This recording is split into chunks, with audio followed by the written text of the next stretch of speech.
What's up, everybody? Welcome to another exciting episode of Full Circle. I'm your host, as always, Odo Harmon Jr. Please feel free to find me at Odo Harmon Jr. on all your favorite social media, now including TikTok. And once again, I have to say it, do not add me on Facebook. I will not add you. Y'all are cool. I love talking to y'all. I will talk to you on Twitter, Instagram, what have you, but not on Facebook. That's a little too personal for me. I don't really post nothing on Facebook to begin with. It just feels odd. I can't explain it, but just so you know. But as always, we have another exciting show for everybody today. And, I have a very special guest. Some of y'all may know him. He might be the OG of all gaming journalism. I don't know. He used to work at a little gaming pamphlet called Game Informer from, I don't know what, Funko Land or some other store that doesn't exist. But currently he resides at Electronic Arts as the director of communication strategy. Andy McNamara, everybody. Woo! How are you doing today, sir? Hey, Odell. I'm doing great. Thank you.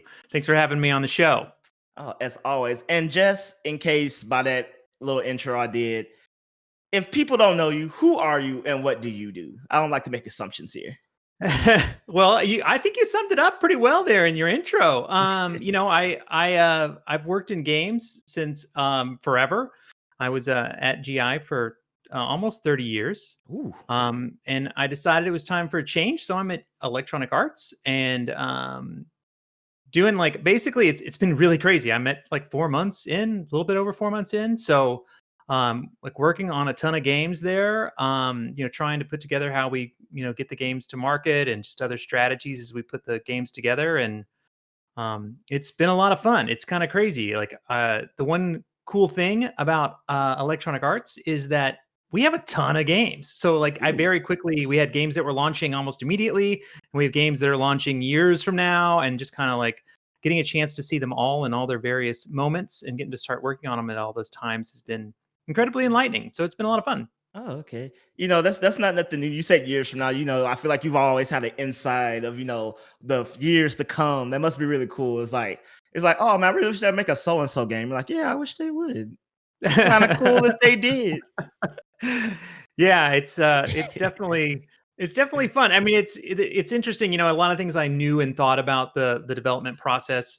I'm getting a chance to kind of, see them applied here. And so you kind of see, like anything, there's games that are early in development and no one knows if they're going to survive or be made. And then there's games that are later in development, which, you get to see how hard the teams work to try to execute on their vision.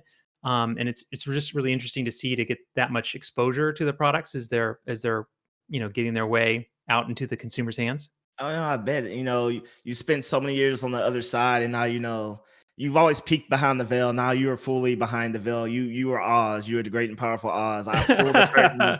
You're not a giant head. All that good stuff. But before, I just got one question about your EA stint. I know that's not why we're here, but I need to know. It's the only thing I truly care about. Have you met the EA Sports guy? Yes or no? The EA Sports guy, just one guy, the guy who does the voice. The EA Sports is in the game. Yeah. Oh, no, I haven't. I haven't met him. No. Oh, okay. Then you're not as big as or important as I thought anymore. Yeah, I failed right there, right off the bat. Is he still alive? I don't know who does that voice. I assume he is. I hope you're still alive, EA Sports guy. I mean, I remember there being some viral videos going around of him just walking up to people and doing that, some video that someone made. It was pretty funny. Yeah, everyone knew his voice. It does. So I'm gonna need you to report back to me at a later date and have him do that for me, and my life will be complete. Thank you. So I'll work on that. All right, but before we get too sidetracked, everybody, we do have a show for you today. As always, we got some important things to talk about. Number one, we're going to be talking about December 10th. As of recording right now, December 10th is a week away when you're listening to this, which means Cyberpunk's coming out. Maybe, I don't know. I said it wasn't going to come out this year. CD Projekt Red, do not make me a liar. Delay the game one more time, but we'll see. Also, I don't want to be a liar. People call me crazy. I've been saying this since February. I was close. I haven't given up hope yet. There's still a week for them to delay this game. But also, what won't be delayed for sure is the Game Awards. We're going to be talking about that. But before that, we're going to be talking about Nintendo Land. Yes, It is finally a thing. The video game theme park of our dreams is opening next year. It's COVID. We won't physically be there. We won't take a live tour, but I mean, maybe late summer. There's talks of that vaccine. I don't know.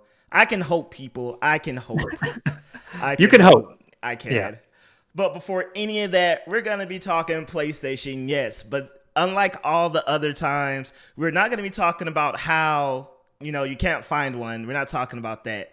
We are going to be talking about its answer to Game Pass. Yes. In case you didn't know, because everybody likes making statements, for the sake of it, Jim Ryan, that guy over at Sony, said that when direct asked directly by a task interview, he was like, "Hey guys, so what's going to be the answer to Game Pass?" And he said, "There's news to come soon."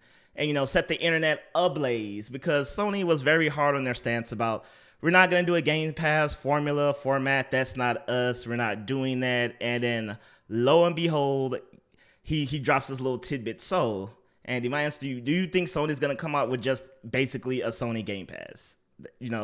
Some type of Netflix subscription base where we get to play Crash Bandicoot and Jak and Daxter and all those PlayStation classics that I haven't touched in years? I think it's an interesting question. I think I think you could ask one question: is PlayStation Now already a Game Pass? Right? Yes, you can do things like on the cloud, but you can also download some of those, and they have an older, kind of back catalog that you can peruse.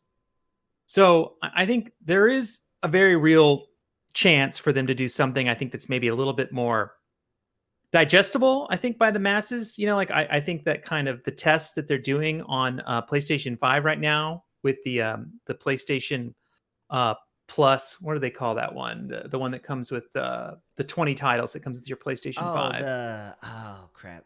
Oh man, the PlayStation Select, or no, that's what they're calling the store. That's what it used to be called, but the PlayStation Plus collection. So it's those 20 titles is an interesting approach because there's a lot of great games on there. When you look at it, you go, oh wow, Until Dawn. Horizon Zero Dawn, God of War, I think, is on there as well. So I think there's a way for them to continue to do what I think their plan is and will stick to, which is they're going to continue to make great studio titles within EA and sell them at full price. I don't think we're going to see their biggest titles appear on a Game Pass unless they added it in as some kind of like expensive, like super add-on, but that seems kind of counterintuitive to me. So my guess is that they'll come up with just a smoothed out version of PlayStation Now that's a little bit more consumer friendly, and then just kind of work in their bigger titles 1 to 2 years later. It's kind of a PlayStation's greatest hits, right? Yeah. I mean, I guess, if it ain't broke, don't fix it. There wouldn't be a need for them to do anything drastic, I guess, just copy what Xbox is doing and call it something else, right? I don't. Yeah, but I think they're different. I think Microsoft has different needs than PlayStation, right? PlayStation right now, people were fighting over Series X and fighting over PlayStation, I think, for different reasons, right? And I think the consumer who wants a Game Pass is maybe different than the consumer that wants like those kind of more, at least currently, like more unique experiences that I think the PlayStation is offering. Oh, So make an excellent point. So I feel like those are two different opportunities there. And I think, when PlayStation can sell 10 million copies of God of War, I don't know that and with how much, by the way, with all the revenue they're making from PlayStation Plus as it is, and delivering some really great titles with PlayStation Plus, by the way, with Fall Guys and many others that come out every other month, it feels like they don't have, like you said, a broken system. I just feel like Microsoft came up with a system that's different. That's a great deal, by the way. I want to make sure I'm very clear. Game Pass is a bargain, right? And has a ton of games to play. But I do think, like anything, people are going to consume things different ways. And like just copying what Microsoft does doesn't necessarily make PlayStation better, right? And I think that's what it has to do. Like whatever they make, it needs to make PlayStation better. And so that's the way I look at it, at least for now. Yeah. The Um, the thing I find interesting about it is their stance that they weren't doing anything, which, like you said, they already kind of were. PlayStation now, especially with the games you can play with the PlayStation 5, the greatest hits. That they're, I guess, developing something to now be in direct competition of it. Granted, if I'm taking this comment at face value, that they're legit going to do something that's going to be an answer to that. Like you say, PlayStation consumers have different needs, so I'm just wondering what could that be in the sense that, will we get every just PlayStation hit, every title? And what I really think would just be a game winner for them in that sense is that it wouldn't be at any extra cost. It just comes with, your PlayStation Plus subscription and just make it nice and smooth it over. Me personally, I would, I don't know. I mean, I wouldn't want every PlayStation game made, but there's just honestly for me for it to be a win, it would just be a lot of PS1 games because I feel like those have been the hardest to play. Like PS3 and up, Right. you can kind of get more or less. If it has Final Fantasy in the name, you're good there. But there's just like a lot of PS1 titles from like my heyday that my PlayStation 1 like could put on me like a while back. So, and I'm just like, man, I can really want to play these games and a lot of foreign games. Let me play Mr. Mosquito. Whatever they do, if they let me play Mr. Mosquito, I would be happy.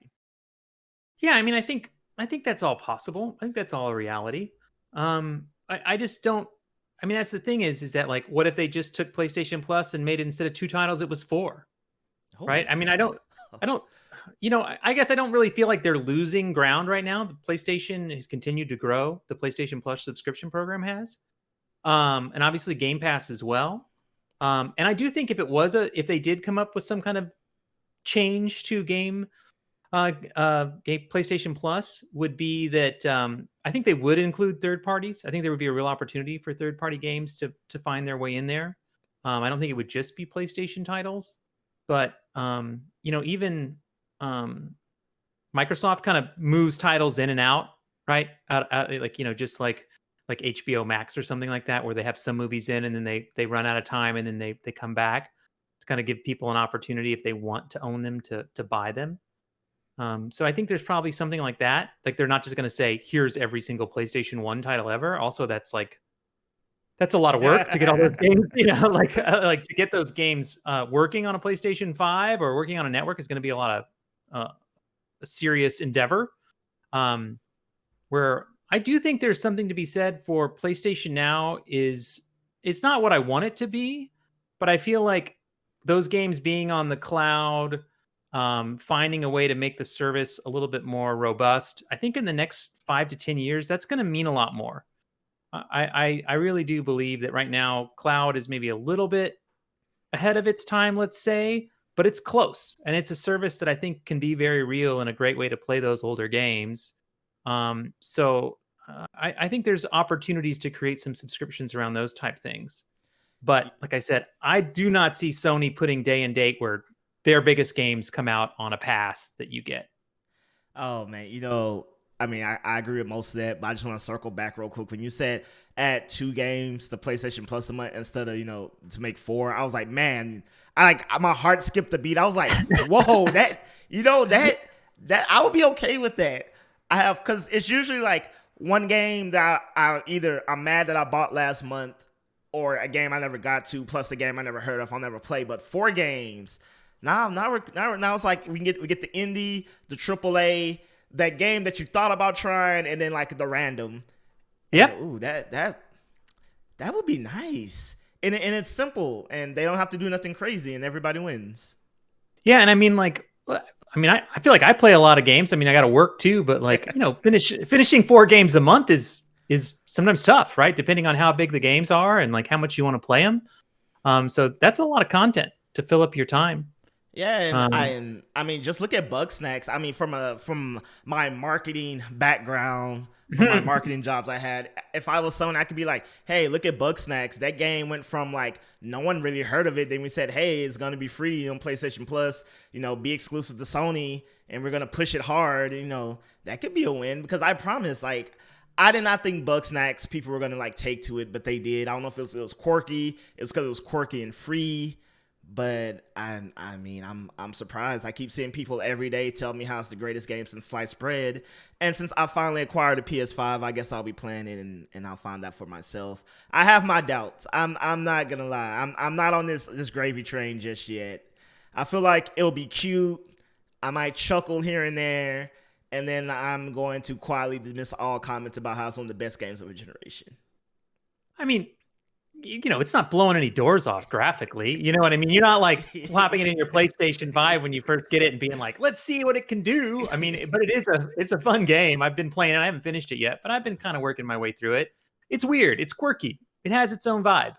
Yeah. But I've been wrong. I recently finally put Hades on my Switch like all the cool kids were doing, and I was like, yes, it's a roguelike game that is good. It's still a roguelike, so my enjoyment is very limited. I don't like getting to a final boss and dying and being like, start back with, base weapons and stats and yada yada. I don't know. It's just, I don't see how people enjoy it. They do. I'm happy for them. Games are fun. Hades is great. It's a Game of the Year nomination. We're going to talk about that later. But, oh, man, it's, I think I suck. Because people are like, I beat it in 20 runs. I'm like, I'm probably on like my 50th run. I don't, am I getting old? Is this old age? Well, I will say I beat it before 50. Let's put it that way. And he's telling me I suck. I need to up my game. I need to EA Sports is in the game. There we go. But, so hopefully PlayStation, it wasn't just, tongue in cheek, just, some, buzzwords to get us all freaking out about. I hope they do something good, but something that is now officially going to be here to get excited for all the buzzwords. Super Nintendo World is official. Well, it was already official, but it's officially open February 4th, 2021, Osaka, Japan, at Universal Studios Japan.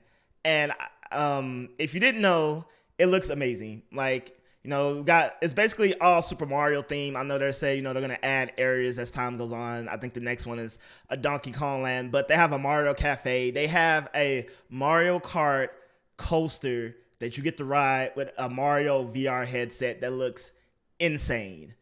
Absolutely insane. I don't know if it's doing hardcore loop-de-loops. Probably not if you're wearing VR probably goggles. Not. Yeah. But I mean, it's probably going to be a good time. They have Bowser's Castle with a giant intimidating statue of Bowser in his castle. They have Mario memorabilia. It just looks like a fever dream in the best possible way. I'm here for it. And I promise you, if it was not COVID, I would get on a media list. I would freelance. I don't know what I would do, but I would get on that press invitation for press day, and I would go crazy. I'm honestly thinking. I was thinking of all the things I would do once the world opens back up, and this shot number one at the list. Number one on the list. Number one. I'm not gonna lie. Since COVID has happened, I have been some places. I have done the horrible thing of entering airports. Forgive me. I do my best to stay safe. But no, it is number one. I can't honestly. Okay, so I've been going to work since the pandemic because my job is come to work or get fired. So shame on them. But yeah. I mean, people are like, I'll go to the beach, and I'm just like, I can't swim. And then people are like, I'll go get ice cream. And I'm like, I can still order that with Uber Eats. Yeah. But I don't. It's never okay. Andy, what's number one for you? Since my number one is crazy. Yeah, I think number one for me would just be I don't know, probably I need to go see my family again, right? I would love to go to a bar and like hang out with friends. I think just it's been so long since I've done anything like that. Maybe go to a restaurant inside. I don't know, things like that. I miss, just kind of that classic stuff. But I mean, Japan's a fun place. Your choice isn't bad. I mean, I always have fun in Japan. So I feel bad because I live in the great old state of Texas. Great in quotations in this instance. You can still go to a bar and a restaurant and most of those things. Not everyone does, but the option still exists.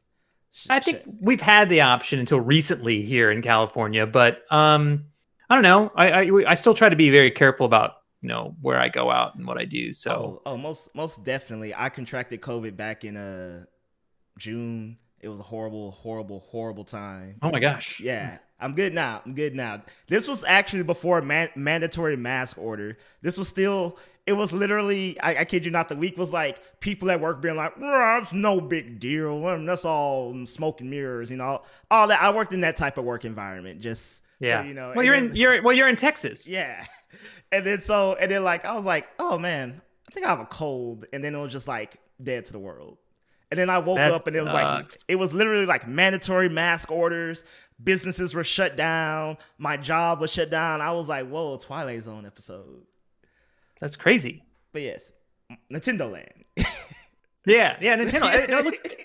Nintendo Land looks great. I agree with you. As far as like when you look at the pictures of it, I'm pretty excited when I look at the pictures. I will say I'm probably gonna wait until I just happen to be out there later. I'm in no rush to get there because I think a lot of my joy just comes from it being built and that it exists.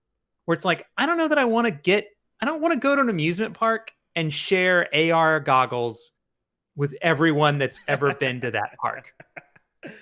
Like that's just not on my list, right? That said, any of the other rides I think would be great. It's fun when you watch the video and it's got like all the music playing. I love the Mario music, and I'm sure it's like a lot of fun to like, go to the restaurant and eat like, I don't know, Koopa popsicles or whatever they got. I'm sure it's pretty crazy and a neat place, and it's themed, and I love that. But I'm not in a rush. But I want to go eventually. I'm just not. And it's not high on my list. All right, before I get the angry comments because of my eagerness. All right, let's be real, people. The world's not gonna open up legit until I'm hoping 2021, but it's probably gonna be 2022. God forbid 2023. That's gonna be rough. It's a long way away. Yeah, it's gonna be real rough. Real rough. And other countries are more careful about their concerns. So I'm pretty sure even if I wanted to go, they'll be like, "Oh, you're from America," as they die rolling in laughter. But I was honestly surprised that it's even opening. I don't like. I'm like, who's gonna be? I know Japan's very particular, so I'm pretty sure Like I know, like Disney World and Universal Studios have opened up to and they go through all their protections and whatnot. But so I'm curious to know how this is gonna operate. I don't know. But I've from some friends that I think are out that way. I think they've just Japan in general's done a better job of kind of managing the crisis across the board. So I think they're in a better place than we are or some other countries currently. So they have the opportunity. Why not? But I too was shocked that they were opening it. I thought it would get delayed. But what are you gonna do? All right. So what other franchises would you like to see an amusement park? It could be Nintendo, it could be whoever. I don't know if you saw they're opening up a Godzilla theme amusement park where you can zip line into his mouth. So that's cool. Crazy. Yeah, that for all our Japan fans. Because I was looking at the rides. They have a Yoshi ride, which is like the baby ride, which I'm saddened by because I think it's a meta reflection of Yoshi games now, how they've been pacified to be these little you can't die feel good games, which is nothing wrong with that because I play the heck out of them and I love Yarn Yoshi and Wool Yoshi and Craft Yoshi and all that good stuff. But I need me some Yoshi's Island challenge back in my life. And this amusement ride is not doing it for me. It's like, I'm going to ride it. I'm going to put my little Yoshi cap on. I'll wait with the 12-year-olds. But I was thinking, if we're going just, with the Nintendo thing, I'm just like, there's so many missed opportunities, like with the franchises. Like, where's my X-Wing ride? Not X-Wing. What does Star Fox fly in? Yeah, but see, that wouldn't be Super Mario the world. That would be Nintendo World, right? But it's called Nintendo World, but it's basically Super Mario World because there's no other franchise representation there. Yeah, exactly. Eventually, I'm sure you're going to get your Pokemon Park or something like that somewhere down the line. I know you would die for that. I don't know of any themes that I'd want. I kind of like the classic Disney formula of just like there being areas that are different themes. Like I kind of one theme being the only theme is kind of a little boring to me. I like when I go to an amusement park and it's like, oh yeah, it's gone now, but like the Twilight Zone, which I think is Guardians of the Galaxy now or something like that. Like just the experiences are more varied. I kind of like that rather than being like one theme all the time. But I like as many themes of like cool stuff I like, as much as possible. Yeah, I mean, if I was an Imagineer, or I don't know what does Universal call their guys? I'm just calling them Imagineers. That's what they are to me now. I'll be like, let's have like the Lost Woods, a giant, Zelda theme maze of, where you can legit get lost and people, they gotta find you. I would have my space theme, Fox McCloud doing all his cool stuff. Yeah. And it can like seamlessly, combine with the salmon stuff, like you have, what are they called? They're not called X-Wings. What is Fox flying? Oh, they are something like that. Air wings? It's something like that. Yeah, I mean, like, I wasn't prepared for these questions. These are really tough questions. Odell, you're hard hitting. Where's your 30 years of knowledge? I was leaning heavily on this. I didn't do research for this reason. I was like, Andy knows, of course. Are you kidding? It's all squished together. Like, I've seen so many Star Fox games now. I don't even remember what it's called. But it can combine with the Samus space stuff, and then I'm not gonna lie, some Blue Falcon, Captain Falcon, Blue Falcon's name of his car. Some go-karts, that'd be cool. Basically, what Nintendo Land should be. Every franchise they've neglected, because I believe the Captain Falcon had his 25th, 30th anniversary not too long ago. And everybody was like, so where's the F-Zero love, Nintendo? And I was like, yeah, Nintendo, that's kind of harsh. That's kind of big. I know Pokemon 25 is coming up. Mario just had his big anniversary. The Zelda anniversary is next year too, I believe. I'm just like, but man, I mean, let's be realistic for a moment here. Like, okay. Captain Falcon versus like Mario, Zelda, Link. I mean, like, all those characters are like 10 times more well known. No, we know who he is, but come on. And it is R-Wing, by the way. AR. Oh, okay. It is. Okay. It was a letter wing. Yeah. Well, it's AR. ARWING. So it's sound. R-Wing. R-Wing. Okay. R-Wing. All right, there we go. That's why you're the big man on campus. Airwing. I don't know. I don't remember. I love that people on the internet, they're like, oh, how did you not know this? It's like, it happens. You forget things. Oh yeah, always. I mean, that's right. I mean, yeah, I know he's not big, but people still, he's still, a face of Smash Brothers.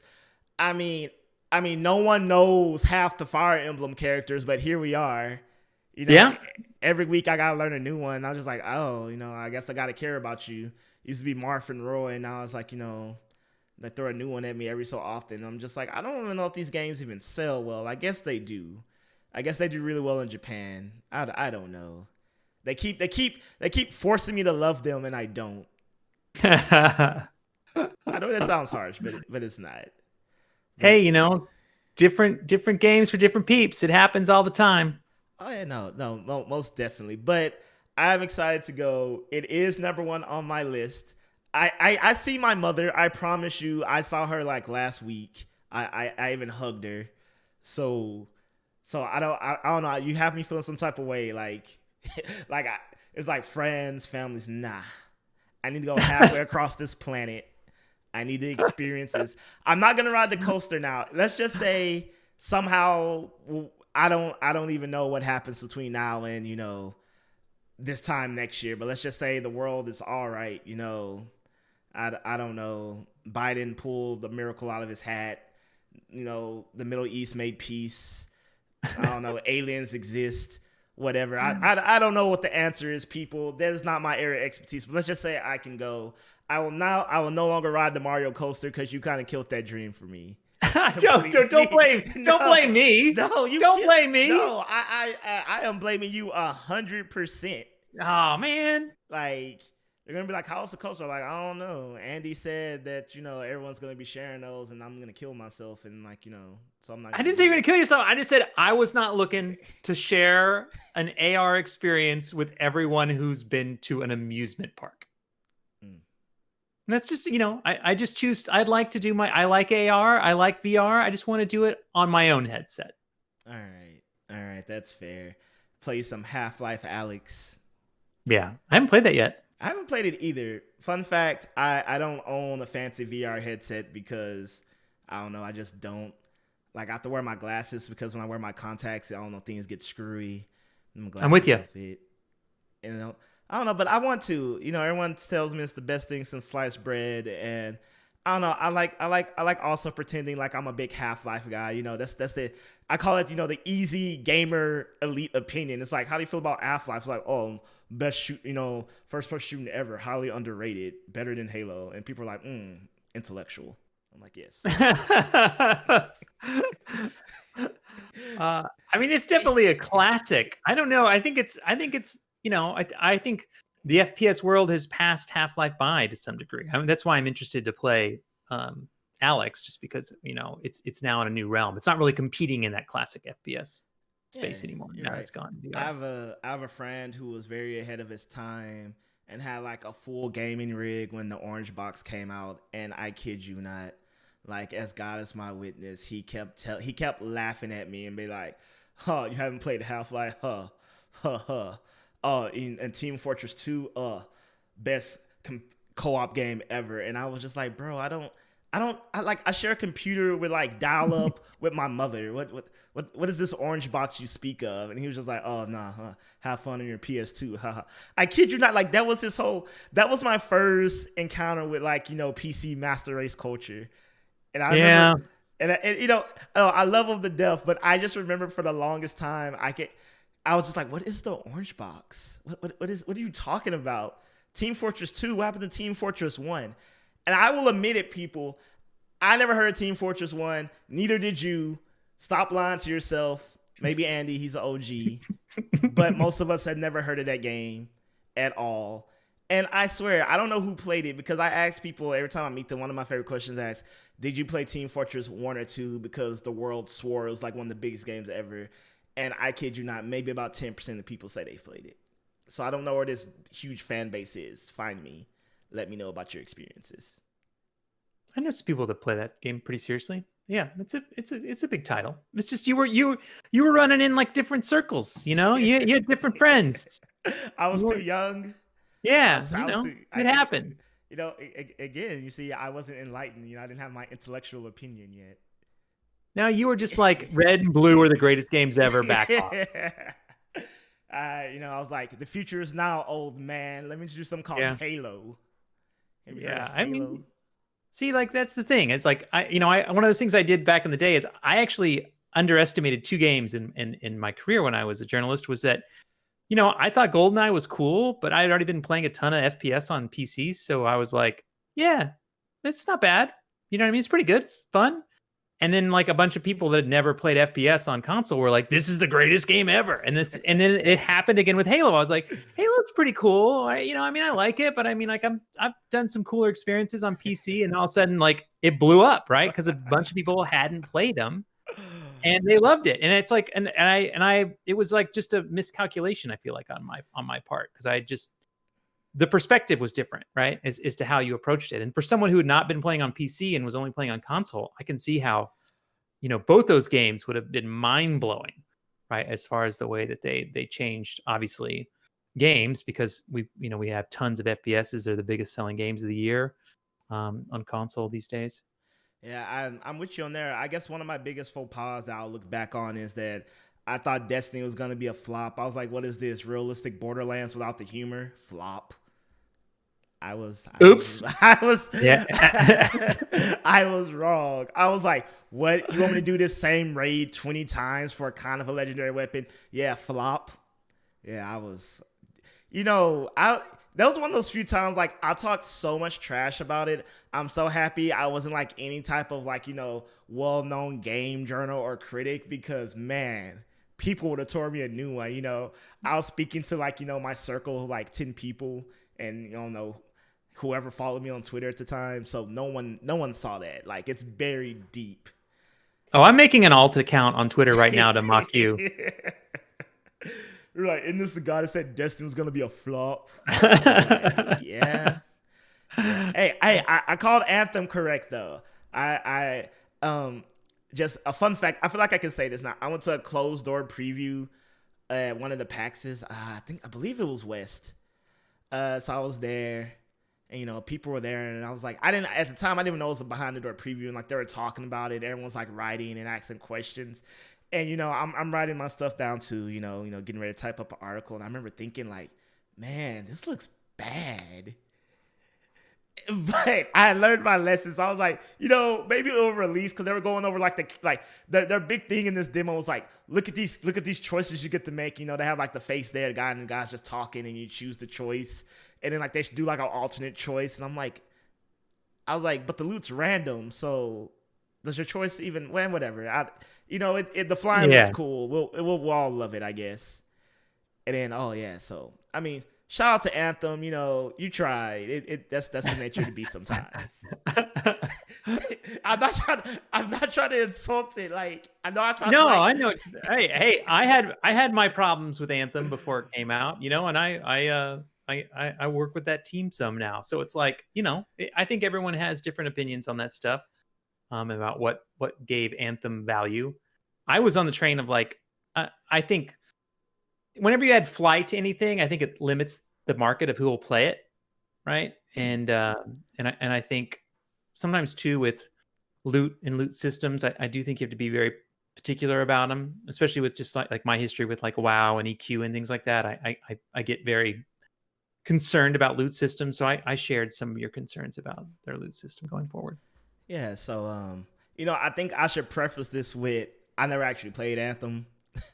Because no, it was one of those things like how you have opinions about a game and you're just like I don't know, and then it comes out and then people are saying things and you're just like I wasn't keen on this, but I'm probably just gonna have to pass. Now if I had like a code or something I would have played it, but after seeing the things people said, and I was like I don't know if I can justify $60 to just try something that I didn't already feel good about, and apparently no one does now. Yeah, I don't think. I mean, there's games that come out that I reach out to some select friends that I know played it, and I'll be like, "What do you think?" And they go like, "You don't want to play this," and I go, "Fine." I walk right away. I don't even think twice.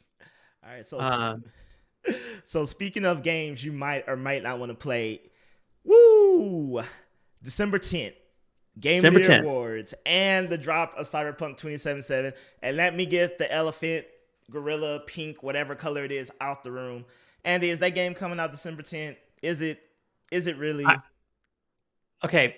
Number one, I have been fooled by them before. Like when they announced the release date at Game Awards last year, I was like, I thought for sure it was delayed. And I was like, I can't believe they put the release date at the Game Awards. I guess it must be coming out. And I said that to a number of people. And then like a week later or whatever, they delayed it. And I was like, damn it. So I was definitely fooled then. And I thought we were pretty on schedule, especially when they said the game had gone gold. But I mean, I will say this, I know no one wants to hear it. And I know it's like a little bit of a boring narrative. And there's people that are like, just like, yeah. Well, everyone's got problems. Is that making games during COVID is very difficult, right? Like a lot of companies were not prepared for it, particularly when it comes to like testing your games, right? Because you want to get rid of as many bugs as you can, et cetera, et cetera. But it's like, it's a lot harder when you're not all working up the same builds, and delivering builds is easy and a bunch of other things like that. So COVID complicated game development in a lot of ways. So I really try to be as fair as possible to any game developer, any publisher, as they try to do that during this time. So I see how you could have various kind of slips along the way. But when this last one was like a 3-week change, you better be pretty sure if you're only going by 3 weeks that you're going to hit that date. So I believe them. I think they're going to hit this date. I think we're going to get it. I'm excited to play it. I have talked to a friend over there, and it did sound like the game was coming on the 12th or the 10th when I talked to him. So I'm pretty confident that it's going to happen. And I'm excited. I am super excited. I played that game for about 5 hours or something like that when they did the first hands-on. And at first, there were some things that were a little bit wonky about it. And this is mostly because we had to play, like we didn't actually get builds. We were playing it through the cloud a little bit. But by the end, I was way into it. I was really enjoying a lot of the like mechanics and the way that the RPG elements affected gunplay and the choice in the world. I didn't want to stop playing. Let's put it that way. Oh, very nice, very nice. I keep telling people this will probably be, you know, our first next gen experience, even though it's completely this gen. I'm just like, just how ambitious it is. I'm just, I'm looking forward to it. You know, if it, I will say this: if it got delayed, I wouldn't be mad at this point. It's kind of like that, You just want to say you were right. That's no, all. I do. You just want to say you were right. That's all you're looking for, I Odell. do. I do. I'm not gonna lie, but it's one of those things where it's like, oh, Cyberpunk's coming out. It's like, what's gonna happen first? The apocalypse of Cyberpunk releases. I don't know. I don't know what I want. I do want to be right, but I also want to play this game ASAP. And I really want them to get that PS5 build out ASAP. That would be cool. But as of recording this, as of now, we'll be playing it. People will be listening to this and be already installing it, and we'll be good to go. And then the following week we'll be like, yeah, it's the best thing since sliced bread, best immersive world. Oh my G. GTA 6, what? Yeah, and I like to throw out there too, though. If it did get delayed, I never get mad at a game or game company for delaying a game, right? Like if it makes the game better, or it just like if things are going wrong, and you don't have to like super crunch the team, I'm fine with that. Like get the game out when you get the game out. Yeah, I mean, I am fine with that, with one exception, and that's Beyond Good and Evil 2. Stop hurting me. I want them to just come out and be like, Beyond Good and Evil 2 is just not happening. I was literally at the Ubisoft press conference where they announced it. I was screaming, I was yelling. I was like, yippee-ki-yay, this looks amazing. I don't know where they're going with this story, Jade's mom, all this crazy stuff. And then they showed a trailer next year and it was like, yeah, and then it fell off the face of the planet. And I'm just like, it's kind of like Biomutant. It's like, I believe Biomutant's coming out. I mean, I see it every year at every show, always. THQ Nordic, I'm just like, yeah, bro. I mean, I don't think I'm excited for it anymore, but I mean, I still look forward to it. I think one day they'll just shadow drop it. They'll just tell us like, hey, it came out like last week. We just didn't tell nobody. And I'm like, yeah, I'll play that. But yeah, Beyond Good and Evil 2, if you know any secrets, Andy, that's cool. You don't got to tell them to me, but I am saddened about that game. I have no secrets, but I do have an opinion. I mean, I don't think that game's. I don't know anything, but I don't think that game's coming out. I don't think that game's ever coming out. I just like. It seems unlikely to me. Why, Andy? Why? Why can't I have nice things in this world? For me, it's the reason I think that is that the game they were building or they were showing, like it and the ambition they were showing behind it made it a very expensive game to make. And I have to question how much of a market there is. I mean, I want to play it, by the way. I want to play. I love that first game, but I don't know that there's enough people out there to like justify spending as much money as I think they want to spend on that sequel. I think I would have been a lot more excited and a lot more confident in that game coming out if it was a little bit smaller in scope. And a little bit more to scale. So that's where my fear comes from. Just like, again, this is just far away analysis on that. But my guess is no, but maybe. I mean, it's probably a no because I mean, I don't know. It's the radio silence Ubisoft has had with that game is staggering. It's just like, I'm almost even scared to just ask. Like I was gonna ask. I was doing an Ubisoft thing at PAX East, and I was gonna like just hit somebody with that question. And I was like, no, I'm not gonna do that to them. They're probably gonna like security's gonna come and drag me out. Well, I mean, like some of their biggest games are pretty mainstream, right? Like like the, Odyssey is about Vikings, right? And like I think they've chosen things that are more universal, and there's nothing really universal about Beyond Good and Evil other than it's a classic like tale, right? But the imagery is like, I think not something that everyone will immediately understand. Like the pig and the ape and just like everyone kind of being like anamorphic characters. I think throws some things off. Well, if gaming has taught me anything, you can release a great sequel. And if it's great enough, people will go back and play the first game and act like they've been there since day one. Like, I am more than positive that for Psychonauts 2, like a lot of people are going to go back retroactively and play the first game. and be like, yeah, I was here since day one. What are you talking about? Big Psychonauts fan. Also, shout out to Psychonauts. Y'all should go play the first one. Get excited for the second one. It's gonna be a cool time. I look forward to it. But I know I just really feel like there's games that people do that. I can't think of a good example right now, but I always games that I don't know. I'm gonna say something like Halo 2. There's a good one. Like I know a lot of people who loved Halo 2 but never played Halo 1, and they were just there for it. So Beyond Good and Evil 2 could do that, maybe. I don't know. Probably not. Yeah, I mean maybe. Yeah. I hope so. I mean, I want to play the game. I want the game to be done. I want them to spend hundreds of millions of dollars on it because I'll play it. Yeah, there you go. So the Game Awards, which was actually the topic, but I don't know what happened. so, the Game Awards is coming, and the games for Game of the Year are Doom Eternal, Final Fantasy VII Remake, woo, Ghost of Tsushima, woo, Hades, Animal Crossing New Horizon. I love that game, but then I watch people build amazing things, and I don't want to play it no more. Last of Us Part 2, which is a great lineup, I must admit. Do you feel like there's any game that you personally feel, I wouldn't say got snubbed, but deserve to be among these ones listed? I really liked Ori this year. That's it. Ding, ding, ding. You win. Woo! You won. There we go. Show's over. Yeah. Yeah. I would have liked to have seen Ori on that list. I think Ori deserves to be in that conversation of a top 5 game of the year. But that's the one that really sticks out to me.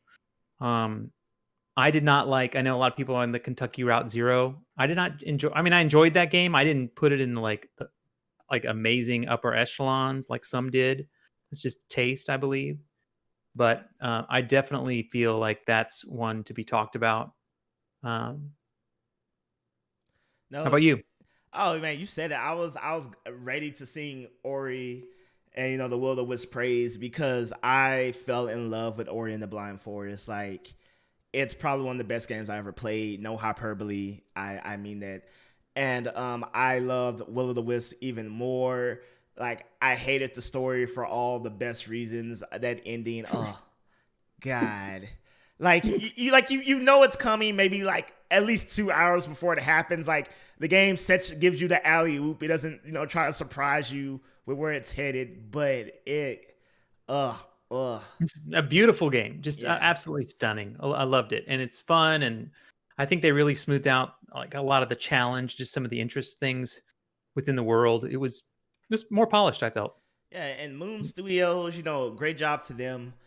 And out of this list, I must say, I am surprised by Doom Eternal to see it up there. I wouldn't have guessed it. Like, I think the Doom games are fun. Like, I normally can't play scary games, but so this is one of the few scary games I can play because it's more, arcadey is the word people like throwing it out around. I don't consider it arcadey, but that seems to be the phrase people have coined with it. But I didn't think people loved it that much. Yeah, I'm with you. I liked that game. I had a lot of fun. I finished it. I had a great time. But like, I would debate whether I would even give it a 9. Probably like 8.75 in my old reviewing days would have been my range. 8.5. I don't know that I would have gone as high as a 9, much less top 6 for game of the year. I don't even know if it makes my top 10 games for this year. Ooh, I agree with you, man. This conversation is going smooth. All right. look at me. Look, I'm gonna put this look. I have the soul of a 30-year-old vet. I'm gonna put that yeah, exactly. I mean, by the way, and Doom, please make more Doom games. That Doom game is that is a really fun game, and if you haven't played it, it is a blast. But I mean, we're talking about elite games here when we're talking about game of the year, and so the bar has been raised, right? And that's just, I think that's where most definitely. And we touched on Hades earlier, but I really feel like, because I mean, I like telling people, Hades came out before it was on the Switch, right? Like the game existed Yeah, I played it on PC. Yeah, and I don't know, it came to Switch, and that game I don't know if renaissance is the right word, because I don't know if people really sang its praises upon its initial release, but it came to Switch, and my God, that was it. Game over. GG. Well, I think it was they finally had that finished version because it was early access for a long time. I mean, it was out earlier, but it was early access. Mm-hmm. I actually skipped the whole early access thing, so I didn't start playing it until probably a month and a half ago. When it finally did the full release. But fantastic game. I loved that game. I probably did 100+ runs. Oh man, So I played a lot of Hades. I am A garage. lot of Monster Train as well. To throw another one out there, I loved Monster Train this year. I was a huge Monster Train fan. I haven't played Monster Train, but that's again the intellectual choice. Like that's how you know you're a real, true gaming intellectual. If people ask you how do you feel about 2020, you say Monster Train, That's because right. like I keep hearing whispers about it. And I'm just like, I mean, I guess so. I mean, I haven't played it. I have nothing against it. Animal Crossing New Horizons. I always find it interesting when they put games like this on here because in my mind they're not gonna win, like at all. And I'm like, are you on here for what you did for the culture, of gaming and all? How you just completely turned it upside down on its head, or I don't know. I do love it when the list shows some variety of genre, right? And I don't think there was like the voting committees did that on purpose. I think it just shows the breadth of people that like games now. Which is, the theme, I guess, a little bit for us on this particular show is that we've talked about some people like some things, some people like other things. Yeah, And you're right. I think when you have Doom and Animal Crossing on the same list, I mean, that's a pretty extreme list, right? Like that's covering quite the bandwidth of games out there. For me personally, like I said, I'd probably put neither of those in my top 5 or game of the year discussions. But I know, Animal Crossing is beloved and a huge Nintendo franchise. Not that that has anything to do with it, but it's huge for a reason. People really enjoy it. It's, chill, relax. Yeah. Honestly, Last of Us Part 2 is going to be on there before the game released. I mean, I just kind of, but the only 2 games, Final Fantasy VII Remake and Ghost of Tsushima, I would probably keep. I'm not gonna lie, I didn't expect much from Final Fantasy Remake outside of a pretty cash grab. But they put their heart and soul in that game. I know it's a remake of 7, but I thoroughly enjoyed it more than 13, more than 15, more it to me it was finally what every modern Final Fantasy game was claiming it would be, ironically in the game's most famous title. So it was weird for me because I was like, why is it because it's 7 you made it what it was supposed to be all along? I don't understand why you didn't do this prior. Maybe literally every 3D Final Fantasy game was led to this point so they could remake 7 into the masterpiece it is. I don't know. Yeah, I don't know. You ready for me to blow your mind? Yeah. I didn't play it. What up? Yeah. I was like, that was a game I asked my friends, I was like, should I play this? And they were like, nope. And I was like, all right, no problem. I walked away. When they said it wasn't a full game, like, it was like episodic, like it's going to be part 1 of, 2 or 3 games, whatever have you. I was ready to hate. I was ready to be like, this is so stupid. Like, what? It's just the Midgar section of the game. What? That's dumb. I was like, man, whatever. But I've really got into JRPGs recently. So not recently, but like in my later years. Yeah. Like at 26, something happened. And your Twilight. Yeah, I gotcha. Yeah. Yeah. And so I was kind of like, I'll play it. I need a good JRPG grind. And then, I'm 1 trophy away from the platinum. Only because you got to beat the boss run on hard mode. And at the time, I don't know. I was just like, man, I really want the platinum because I'm only 1 away, but I'm gonna pass that up. I will say this: I did play Persona 5 Royal this year, finally, because people wouldn't shut up about it. I put 250 hours into that game, got the platinum for that one. Nice. And I can honestly say, not the best JRPG I ever played. I give it an 8. I give it a 7.5 if I was being like super cynical. I don't think it's a bad game by any stretch. Like, no, but like 10 out of 10, definitely not. And after 250 hours, I feel like I can thoroughly say I enjoyed the game, clearly, but there is some grindy aspects of the game. And the sad part is it doesn't even involve fighting. The social aspects and contracts. Oh, man, it was a mess. Yeah, I mean, there's people that like the grind. Yeah. There's people that like the grind. And by the way, one day I will play Final Fantasy VII. Like when it goes like on sale and I got like a long summer weekend, I'll probably hit it up. But I was in no hurry. I mean, let's be real. They're probably going to release like Final Fantasy Remake, the complete collection, once all the bits are out. And, and then we'll all get mad because it'll be a $60 game, even though we all paid $60 for each individual installment as it came out. And we'll have that same conversation about, is a game Oh, worth and by the way, $60? it will be a $70 game, right? Because that's the trend that's going on right now. Is everything's going to 70? So Yeah, something else to complain about. yeah. We'll have that. I like to complain, but honestly, I don't think I can because I bought 3D All Stars. I bought Link's Awakening. I'm gonna buy whatever Zelda collection they're releasing next year because they are. They are. I don't know I don't know what form it's gonna take. Hopefully, it's not a simple port. But I'll complain with the internet and then go to GameStop, Walmart, what have you, and gladly give them my money and act like I never played any of those games. But I will say this about this year: if you look at the nominees, and if you look at people what they're saying, this was a great year for games as always, but it's pretty much been dominated by Last of Us Part 2, Hades, Final Fantasy Remake, and Ghost of Tsushima. Like those are just like the heavy hitters, and then you have your Kentucky Road Zeros, your Monster Trains, and other things. And I'm just like, 2020 has been an interesting year for games because every year is always the best year in games, but I really honestly feel like it's been the year of the remake or continuations. In our Crash Bandicoot 4s, our Final Fantasy 7 remakes, our Last of Us Part 2s. It's this continuing train of just building upon I feel like 2020, me personally, feel free to disagree with this, was the year of standing on the shoulders of giants, the gaming giants. That's what this year felt like to me, honestly. Yeah, I mean, I think you're always selling a little bit of nostalgia. I mean, you just screamed out that you're going to run and buy every single Nintendo like collection that exists, right? So, I mean, it obviously works, right? People get excited about stuff they know and they're familiar with. And I think there was with Resident Evil and what they did, and also too with what Final Fantasy did, there's been a push on it's not just a remake, it's not just a remaster. There's been people doing different things within that space. And I also think it's important that some of these games get remade because they're classics, right? And giving someone who hasn't had a chance to play them, that they hear them talked about a lot, and they get a chance to play them. I think that's good. I know they've done a good job of that with the Halo series, getting it back so more modern players can experience it. So. But I do think, by the way, I know you said every year is the best year. I don't say that all the time. I actually do think, though, I do think this year is an outstanding year in games. Particularly whenever you get to the end of a cycle, console cycle, you tend to get a lot of great stuff that kind of comes out in that final year. So I think it's been very impressive.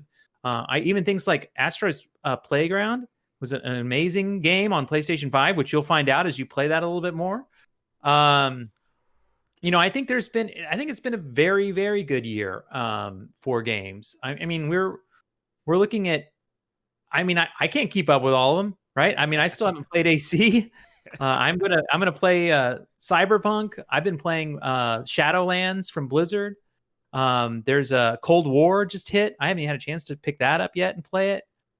Destiny hit with a brand new expansion. I mean, it's just been kind of No Man's Sky came out with a whole new region.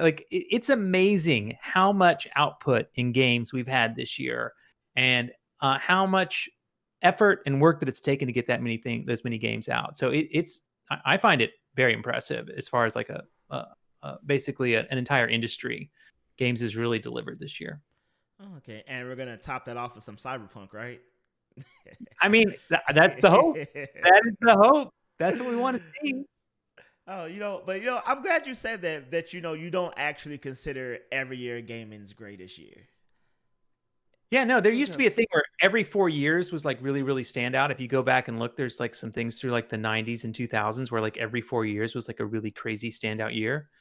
And, game development nowadays takes a little bit longer. No one's, there are smaller games, certainly. And I mean that's smaller in scope, not that they're not as important. I don't want to ever diss any indie games versus a AAA game kind of thing. I think they're definitely different experiences. But some of these AAA games are taking 5 years, and some of these indie games are taking 5 years because one person's doing it, right? And it's taking that long to do it. So that still blows my mind. Those people make me feel like, man, I apparently don't work hard for my dream. Every time I see that, Toby Fox is forever No, people are like, "Are you working hard to accomplish dreams?" I'm like, "Yeah, I'm doing everything I can." And I look at these people, I'm like, "No, no, I'm not. No, I'm Yeah. lazy by comparison." So I think it's been a really highlighted and well done year. And so I'm down.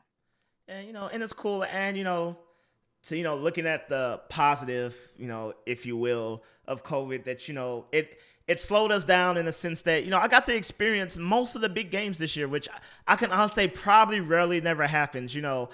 I will play like maybe one, two if I'm lucky.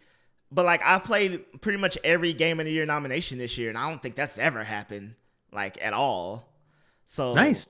so yeah, so I'm pretty cool with that, and things like Among Us, kind of like throwback to the Wii, got a whole bunch of people into gaming that never would think twice about it. So I'm always down for that. One of the things I love as a gamer is seeing non-gamers, quote unquote, people who would identify as a non-gamer, find like a game, love it, and then I use that as a springboard of like, you see, it's not just all whatever you don't like. It's just it's like a book with just many, many, many genres out there. Like you don't have to like Harry Potter. There, you can like whatever you want. You can like Twilight. Yeah. I mean, If you wanted. yeah. I Yeah, mean, if you wanted. I mean, I'm yeah. not. I personally am not looking to read a lot of Twilight, but yeah, Yeah, so and I know I hear you. people. Yeah, so I've played Among Us with people, and they're like, "Hey, are there any other games like this? Are there any other games I can play with friends or just?" I'm like, so I love when that door opens when people are just like, "Yeah," and I'm like, "Yes, yes, one of us." Yeah.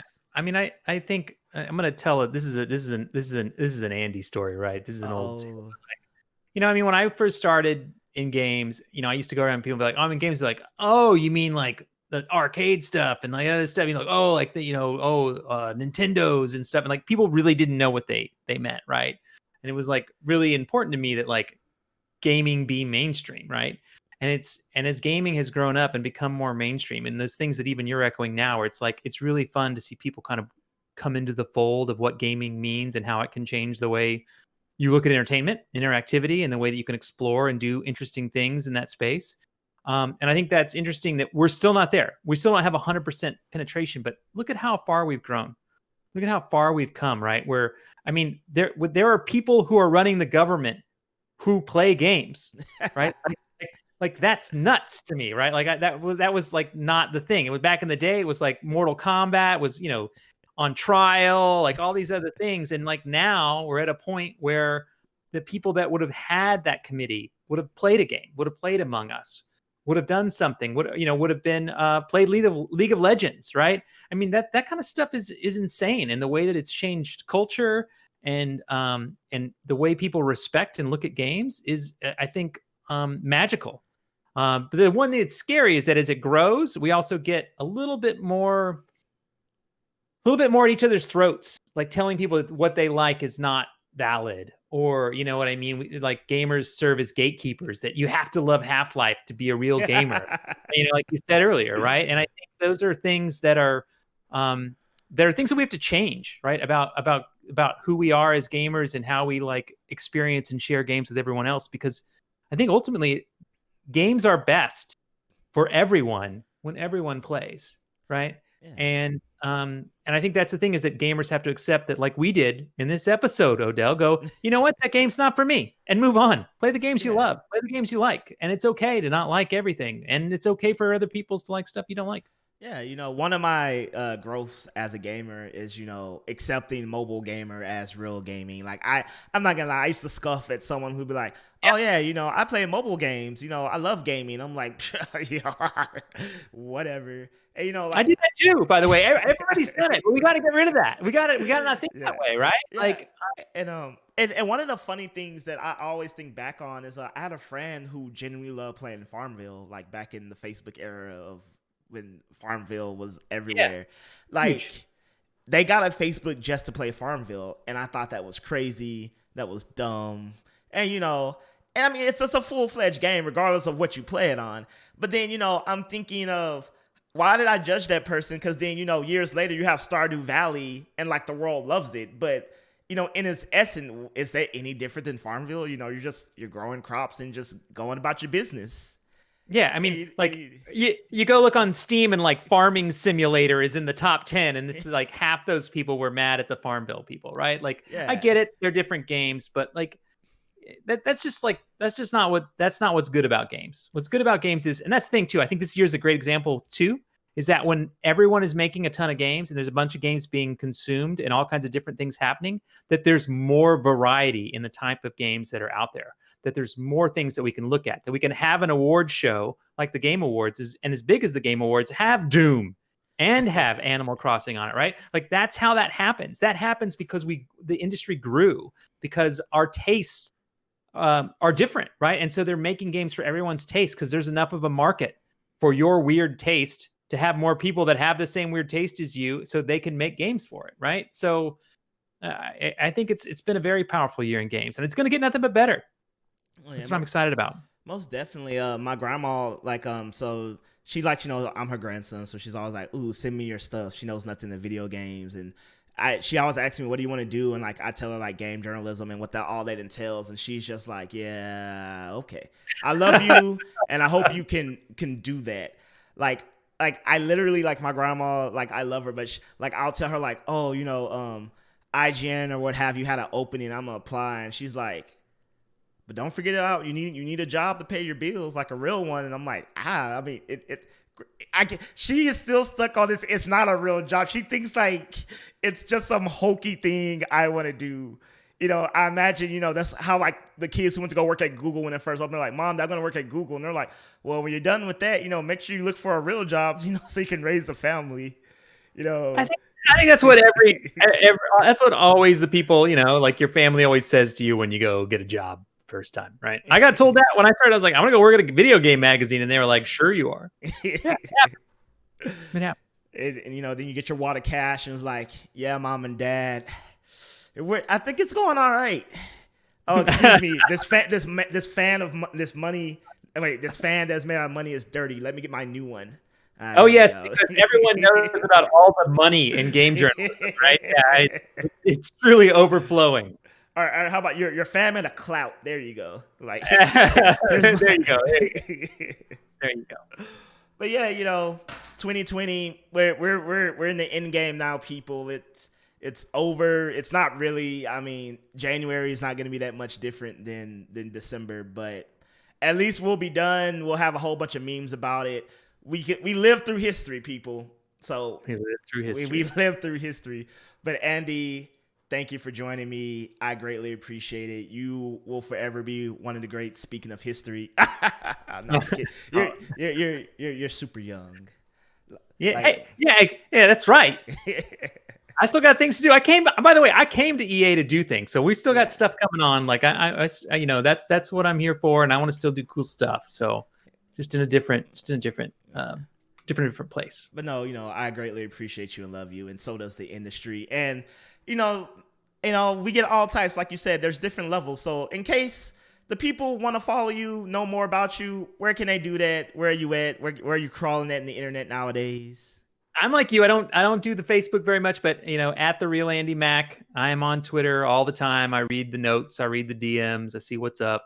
Don't always answer them all, but I try to keep up with what's going on out there. And I'm always interested to talk about games. Love games, always will. So you can find me out there. All right, and as always, you can find me at Oda Harmer Jr. on all your favorite social media of choice. Some TikToks out there now in the wild.